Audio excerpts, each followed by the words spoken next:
Je me permets de reprendre la parole parce que je trouve que vous nous faites quand même un mauvais procès, hein, puisque si on fait des commentaires sur les esquisses qui sont là, comme vous l'avez dit, ce sont que des esquisses, donc on peut encore faire évoluer les choses. Donc voilà, je me suis permis de faire remarquer que peut-être une cour d'école en R+2 et puis la localisation de certains locaux pouvait éventuellement être changée. Je vous invite justement à le modifier. Après, sur la localisation, on n'est pas d'accord, mais vous avez pris votre décision, donc forcément, elle sera là. J'ai jamais été dire que ce que vous allez faire est très moche, horrible, alors que par le passé, on a eu des projets qui étaient esthétiquement douteux, on va dire.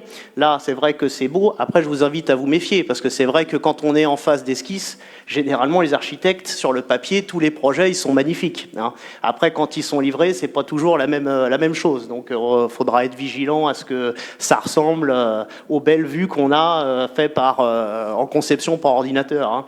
Voilà. Donc, je voulais revenir sur ce qu'avait dit Patrice Sac, qui a donné de bons arguments hein, sur effectivement le côté pratique. Effectivement, c'est sûr d'avoir l'école le plus proche de chez soi pour ceux qui sont concernés, c'est toujours mieux. Mais c'est vrai tout ça.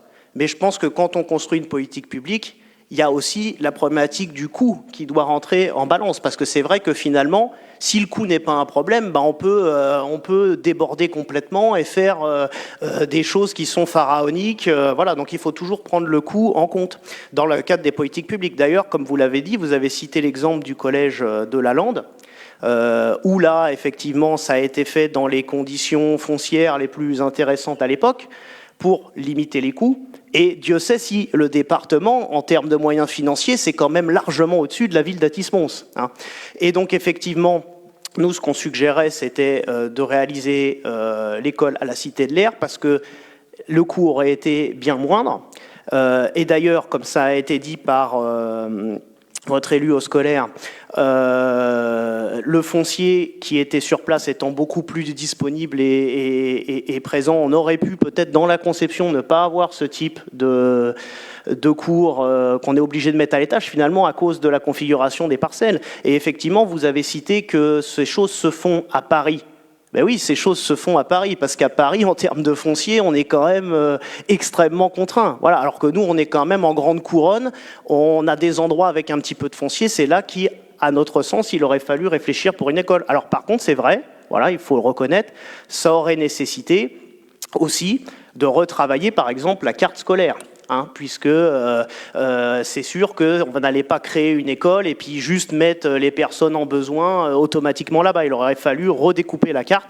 Et comme vous l'avez dit, on a l'école Ferry, qui effectivement est une grande école qui a été agrandie. Et certes, on était pour l'agrandissement, mais comme c'est une école existante, bon, de toute façon, elle est là, donc pourquoi pas l'agrandir? Donc le problème n'est pas le même que de créer un nouvel équipement coûteux. Et il aurait été possible qu'une partie des gens qui sont dépendants du secteur de Ferry soient scolarisés dans d'autres écoles. Je vous donne un exemple tout précis vers chez moi. Voilà, vous avez la rue, un trottoir vont sur l'école Curie, où moi j'étais scolarisé enfant, et le trottoir d'en face, ils vont à Jules Ferry. Voilà, donc il est tout à fait possible que ceux qui aujourd'hui vont à Jules Ferry sur le trottoir d'en face, vous pouvez les envoyer à Curie, ce ne sera pas gênant en termes de distance, ça reste tout à fait acceptable. Voilà. Mais c'est vrai qu'il y avait un travail à faire sur la carte scolaire. C'est vrai que quand on prend ce genre de décisions, ça génère du mécontentement, etc. Mais je pense qu'à un moment donné, il faut aussi avoir le courage de prendre des décisions pour que les finances de la commune, comme vous l'avez annoncé, ne sont pas extensibles à l'infini et on va avoir recours à l'emprunt pour financer ce type d'équipement. Donc, c'est vrai que dans l'esprit, je comprends vos arguments et je les reçois, hein, ils sont plutôt bons, mais à notre sens, il faut quand même avoir le critère prix et le critère aussi de conception plus facile sur d'autres parcelles en tête. Et je pense qu'effectivement, on sera d'accord là-dessus. À la Cité de l'Air, ça aurait été beaucoup moins cher. Hein. Donc, nous, on défend plutôt cette position-là. Après, on vous souhaite de bien continuer sur votre projet, puisqu'effectivement, le besoin est là. Alors, c'est dommage que ça n'ait pas été fait un peu plus tôt, puisque, comme vous l'avez rappelé, on a quand même eu... alors qu'à une époque, d'ailleurs, les taux d'intérêt des emprunts étaient bien plus bas, hein, d'ailleurs.